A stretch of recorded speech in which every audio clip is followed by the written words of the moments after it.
এটি কথা কওঁ বুলি ভাবিলোঁ। কথাটো খুবেই প্ৰয়োজনীয়। বুজাসকলে বুজিব আৰু নুবুজাসকলে তেওঁলোকৰ মূৰৰ ওপৰেদি যাব কথাবিলাক। কথাটো এনেকুৱা ধৰণৰ, আজি কিছুদিন ধৰি মানে মোৰ লগত কিবা এটা ঘটি আছে একচুৱেলি আমাৰ ফেমিলিৰ লগত। মানে চিধাকৈ ক'বলৈ যদি যাওঁ, মোৰ বাৰ লগত একচুৱেলি সেইবিলাক খুবেই বেয়া লাগি আছে এইকেইদিন মনটো। তো সেইটো কাৰণে ভাবিলোঁ কথা কেইটামান কওঁ বুলি। কথাটো প্ৰথমতে মই ছোৱালীবিলাককে উদ্দেশ্যি কথাটো ক'ম।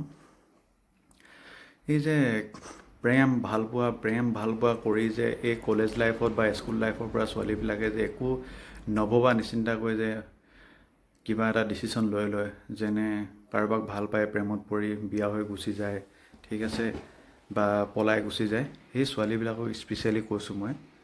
বা তেনেকুৱা যদি কোনোবাই মাইণ্ডছেট লৈ আছে যাম বুলি, ঠিক আছে, সেইবিলাকক কৈছোঁ স্পেচিয়েলি। তো প্লিজ এনেকুৱা নকৰিবা, কাৰণ ভাল পাই থকা পৃথিৱীখন বেলেগ আৰু আফটাৰ মেৰেজ বিয়াৰ পাছত যিখন পৃথিৱী সেইখন কমপ্লিটলি বেলেগ, মানে ডিফাৰেণ্ট। কাৰণ ভাল পাই থাকোঁতে তোমালোকৰ মা দেউতাৰ হোটেলত খাই আছিলা, ঠিক আছে, তোমালোকৰ মা দেউতাই আৰ্ণ কৰিছিলে আৰু সেই টকাৰে তুমি খাই বৈ আছিলা, চব বস্তুৱে ভাল লাগে, ঠিক আছে। প্ৰেম বোলা বস্তুটো তেতিয়াহে ভাল লাগে। কিন্তু যেতিয়া নিজে আৰ্ণ কৰিবা, ঠিক আছে, যেতিয়া নিজে ইনকাম কৰিবা, পৃথিৱীখন দেখিবা, যেতিয়া প্ৰেক্টিকেল লাইফটো ফেচ কৰিবা, তেতিয়া চব বস্তু বুজি পাবা। তো সেইটো কাৰণে তেতিয়া বুজি পাবলৈ তোমালোকে বহুত মানে তেতিয়া বুজি পোৱালৈকে বহুত লেট হৈ যাব, পলম হৈ যাব। সেই গতিকে এতিয়াই কিবা এটা ডিচিশ্যন লোৱাৰ আগতেই ভাবি ল'বা কথাবিলাক। কাৰণ প্ৰত্যেকজনী ছোৱালী বা প্ৰত্যেকটো ল'ৰাৰ প্ৰতি নিজৰ মাক দেউতাকৰ, মানে প্ৰত্যেকজন মাক দেউতাকে নিজৰ সন্তানৰ প্ৰতি যিটো ভাৱ থাকে বা যিটো সপোন থাকে, সেইটো যাতে চুৰমাৰ হৈ নাযায়, সেইটো কাৰণে কৈছোঁ মই কথাবিলাক চবকে। তো প্লিজ কিবা এটা কৰাৰ আগতে 1000 বাৰ ভাবি ল'বা। কাৰণ বিয়া পতাৰ পাছত এই প্ৰেম ভালপোৱা এইবিলাক একো ঘণ্টাটো মেটাৰ নকৰে, ঠিক আছে। পইচা পাতিয়ে মেটাৰ কৰে চব বস্তু। যদি তুমি ভালদৰে ষ্টেবল নোহোৱা, ফাইনেন্সিয়েলি যদি তুমি ষ্ট্ৰং নোহোৱা, যদি ভাল তুমি কোৱালিফিকেশ্যন নাথাকে, পাছত কিন্তু সাংঘাতিক ধৰণে কষ্ট পাবা, ঠিক আছে। এতিয়া স্পেচিয়েলি ছোৱালীবিলাকে ভাবে তেওঁক নাপালেই আৰু মৰি যাম, বা ল'ৰাবিলাকে যিবিলাকে ভাবে যে সিজনী ছোৱালীয়ে নাপালে মৰি যাম, ভুল কথা। অসমখন ঘূৰা, এক্সপ্ল'ৰ কৰা বা বাহিৰলৈ যোৱা, পৃথিৱীখন কি হৈছে অকণমান চোৱাগৈ, ঠিক আছে। অকল ঘৰখনৰ ভিতৰত সোমাই যিকোনো ডিচিশ্যন নল'বা যে এইটো কৰিম সেইটো কৰিম বা এইটোৱেই পৃথিৱীখন বুলি কেতিয়াও ভাবি নল'বা। অকণমান ঘূৰা ফুৰা, এক্সপ্ল'ৰ কৰা, তেতিয়া মাইণ্ডটো দুৱাৰবিলাক খোলে, মনৰ দুৱাৰবিলাক খোলে, মনবিলাক ডাঙৰ হয়, ভাৱ চিন্তাবিলাক আমাৰ ডাঙৰ হয়। কথাটো কি, আমি ঘৰতেই আমি থকা ঠাইখনৰ বাদে আমি ক'তো ওলাই নাযাওঁ, গতিকে আমাৰ মগজুবিলাক ঠেক হৈ গৈছে। ভাৱনা বা মানে চিন্তা ধাৰণা কৰা মানে আমাৰ শক্তিটো কমি গৈছে, ঠিক আছে। এই ইনষ্টাগ্ৰাম, ফেচবুক, প্ৰেম ভালপোৱা একদম মানুহ ধ্বংস কৰি দিব। চিৰিয়াছলি ছোৱালীবিলাক স্পেচিয়েলি কৈছোঁ, প্লিজ ভালদৰে তোমালোকে প্ৰথমতে পঢ়ি শুনি লোৱা। এটলিষ্ট ডিগ্ৰীটো কমপ্লিট কৰি ল'ব লাগে মানুহে, ঠিক আছে। তাৰ পাছত কি হয় কি নহয় এইটো XYZ, কিন্তু বিয়াৰ পাছত যাতে কিবা এটা হাজবেণ্ডে ক'লে বা কিবা এটা যদি খেলি মেলি হয়, ইমানখিনি তোমালোকে ষ্ট্ৰং হোৱা যাতে কিবা এটা কৰি খাব পাৰা একচুৱেলি, ঠিক আছে। এনেকুৱা নহয় যে বাচ্ছা এটা হৈ গ'ল, ডাইভৰ্চ হৈ গ'ল, তাৰ পাছত একো কৰিব নোৱাৰা মা দেউতাকৰ ঘৰলৈ উভতি আহি দিয়া থুটমুট চেলেকি। সেই বস্তুটো কিয়, সেই বস্তুটো নহ'বৰ কাৰণে ভালদৰে পঢ়ি শুনি লোৱা। লাগিলে দুটকা বিয়া হোৱাৰ আগতে 2 টকা কষ্ট কৰি নিজে কলেজৰ এডমিশ্যন ফিজ পে' কৰা, কিন্তু এটলিষ্ট পঢ়ি লোৱা। এটলিষ্ট জব নকৰিলেও কিবা এটা কৰিতো খাই থাকিব পাৰিবা। কিন্তু একো এটা কোৱালিফিকেশ্যন নোহোৱাকৈ, একো এটা ভাবি নোলোৱাকৈ, এই কম বয়সতেই ভাল পাই মেলি কাৰোবালৈ গৈ বিয়া হৈ পাছত গৈ কান্দি পস্তাই থাকি, মানুহজনে বোলে কিবা এটা, ল'ৰাটোৱে বোলে কিবা এটা জব কৰে, ছোৱালীজনী গুচি যায়। ল'ৰাটোৰ বাপেকে বোলে কিবা এটা জব কৰে, কিন্তু ল'ৰাটো ফাল্টু, তথাপিতো ছোৱালীজনী গুচি যায়। কিয় মানে অকণমানতো ভাবি লোৱা।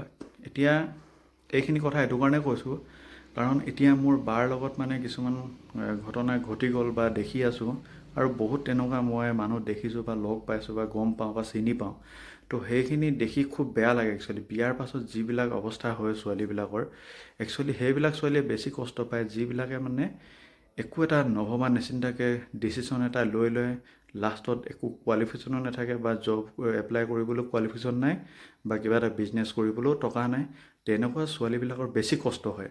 তো সেই কষ্টটো যাতে নহয়, তাৰ কাৰণে প্ৰথমতে তুমি নিজকে প্ৰিপেয়াৰ কৰা বা নিজকে তুমি মানে নিজেই ষ্ট্ৰং হৈ লোৱা, ঠিক আছে। সকলো ক্ষেত্ৰতে মানে পঢ়া লিখাৰ ক্ষেত্ৰত হওক, ফাইনেন্সিয়েলি হওক, ষ্ট্ৰং হৈ লোৱা। তাৰপাছত দেখিবা হাজাৰটা ল'ৰা পাবা, লাখ ল'ৰা তোমাক বিয়া পাতিবলৈ ৰেডি হৈ থাকিব।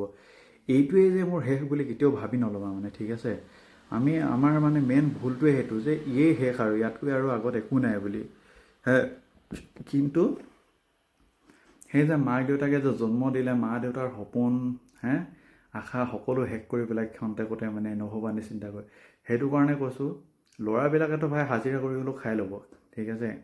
ছোৱালীবিলাকে বিয়া হোৱাৰ পাছত যিটো অৱস্থা হয়, একবাৰ জাষ্ট ইমেজিন কৰি ল'বা। চিনেমা চাবা, লাগিলে কিবা ভিডিঅ' চোৱা, লাগিলে ক'ৰবাত এক্সপ্ল'ৰ কৰা ফ্ৰেণ্ড আছে, গাঁৱৰ ওচৰ চুবুৰীয়া আছে, চবতে ঘূৰি পকি ভাবি চিন্তি চোৱা এবাৰ, চাই ল'বা কেনেকুৱা হৈ আছে, ঠিক আছে। হয়তো বহুতৰ ঘৰতে তেনেকুৱা হোৱা দেখিবলৈ পাবা। তো সেইটো কাৰণে কথাখিনি ক'লোঁ। এই কথাটো যাতে কোনোবাই বেয়া নাপায়, কিন্তু এইটো মোৰ জাষ্ট মনৰ কথা এটাই ক'লোঁ। মানে আল্টিমেটলি কথা এইটোৱেই, তুমি যদি ফাইনেন্সিয়েলি ষ্ট্ৰং নহয়, এটলিষ্ট ভাল মানে এডুকেশ্যন এটা লৈ লোৱা, যাতে ইন ফিউচাৰ প্ৰব্লেম নহয়। নহ'লে গোটেই জীৱন গালি শুনি জুইশালত চুঙা ফুকি থাকোঁতেই যাব, ঠিক আছে। তুমি যদি ষ্ট্ৰং নহয়, ল'ৰা হওক ছোৱালী হওক, ভালদৰে পঢ়া শুনা কৰি লোৱা, ঠিক আছে। এটলিষ্ট ভৱিষ্যতে ভাল বিজনেছ এটা বা ভাল জব এটা কৰি খাব পাৰা। অকল চৰকাৰী চাকৰিটোৱে জীৱন নহয়, বা অকল প্ৰেম ভালপোৱাই জীৱন নহয়। পৃথিৱীখন বহুত ধুনীয়া আৰু বহুত কিবা কিবি থাকে জীৱনটোত কৰিবৰ কাৰণে, ঠিক আছে। এটলিষ্ট কিবা এটা ডিচিশ্যন লোৱাৰ আগতে, স্পেচিয়েলি মা পাপাৰ এগেইনষ্টত যদি কিবা ডিচিশ্যন লোৱা, প্লিজ একবাৰ ভাবি ল'বা। বহুত বহুত বহুত ডাঙৰ ভুল হৈ যাব পাৰে পাছত। যদিহে সঁচাই মা দেউতাকক যদি ভাল পোৱা, প্লিজ ইমান দিন সৰুৰ পৰা ডাঙৰ দীঘল কৰিলে একবাৰ মা পাপাৰ কথা মনত পেলাবা কিবা এটা ডিচিশ্যন লোৱাৰ আগতে। আজি বহুত মনটো একচুৱেলি বেয়া লাগি আছে, সেইটো কাৰণে ভিডিঅ'টো বনালোঁ। আৰু যদি এইখিনি কথাত কোনোবাই যদি মনত দুখ পাইছে বা আঘাত পাইছে, তাৰ কাৰণে চৰি। আৰু বাকী একো ক'বলৈ নাই, কিন্তু এটাই কথা ক'ম লাষ্টত আকৌ, স্পেচিয়েলি ছোৱালীবিলাকক প্লিজ কিবা এটা ডিচিশ্যন লোৱাৰ আগতে একবাৰ জাষ্ট ভাবিবা। আৰু যিমান পাৰা পঢ়া, ঠিক আছে।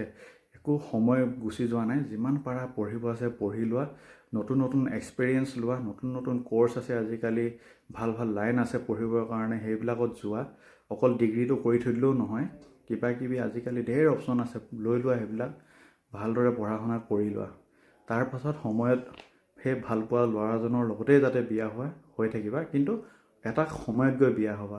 ইমান জুই লাগিবলৈ একো নাই, ঠিক আছে। ইমান সময় মানে নাটনি নহয়, সময় বহুত আছে।